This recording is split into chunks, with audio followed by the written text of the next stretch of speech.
Assalamualaikum warahmatullahi wabarakatuh. Kepada para hakim yang arif lagi bijaksana, saya akan mempersembahkan inovasi kami iaitu Fire Starter Kit.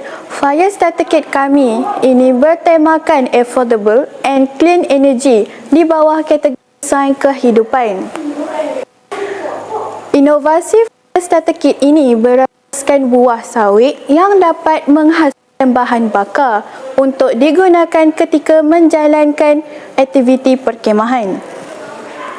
Bagaimanakah cara untuk mengatasi masalah bahan bakar sebagai pemula api apabila berada di dalam hutan atau tanah tinggi?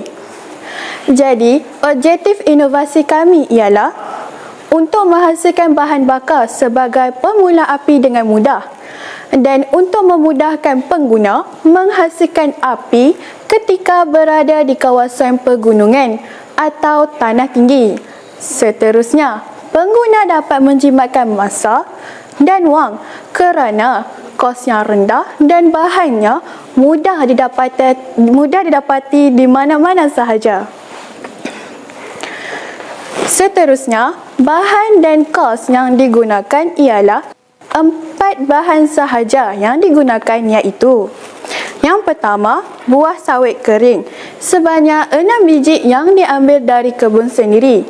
Seterusnya, kedua, kapas sebanyak 15 keping yang kosnya ialah 10 sen sahaja.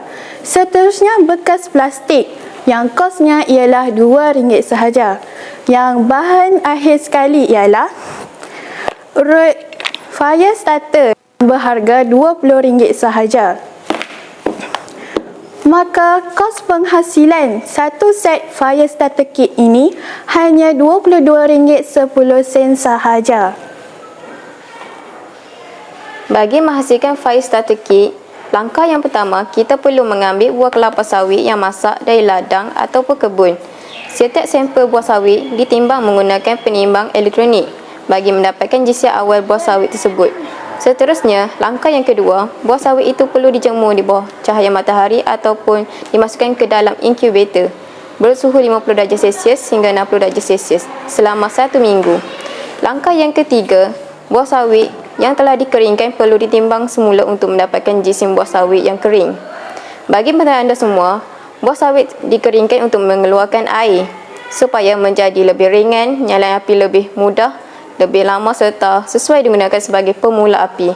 Langkah yang terakhir atau langkah yang keempat, selepas buah sawit tersebut dikeringkan, ujian masa pembakaran sampel buah sawit dilakukan dan hasil direkod. Berdasarkan jadual keputusan, sampel sawit yang digunakan adalah sebanyak 5 biji. Dengan jelas, dapat kita lihat jisim buah sawit yang kering lebih ringan berbanding jisim buah sawit yang basah.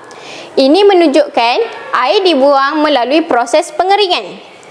Masa nyalaan api bagi buah sawit yang kering adalah lama. Kesimpulannya, semakin kering buah sawit, semakin mudah untuk terbakar. Yang kedua, semakin besar jisim buah sawit, semakin lama masa diambil untuk buah sawit terbakar.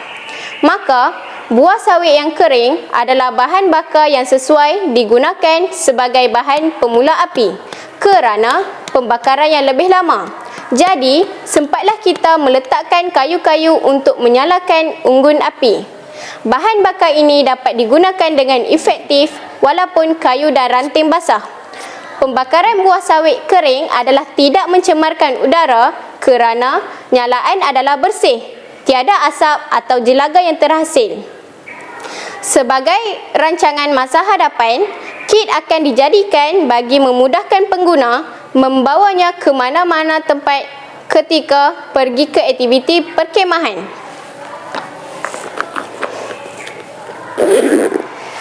Kit ini juga akan dijual secara atas talian dengan harga berpatutan. Selain itu, kit akan ditambah baik supaya pengguna dapat menggunakannya dan dilupuskan dengan mudah.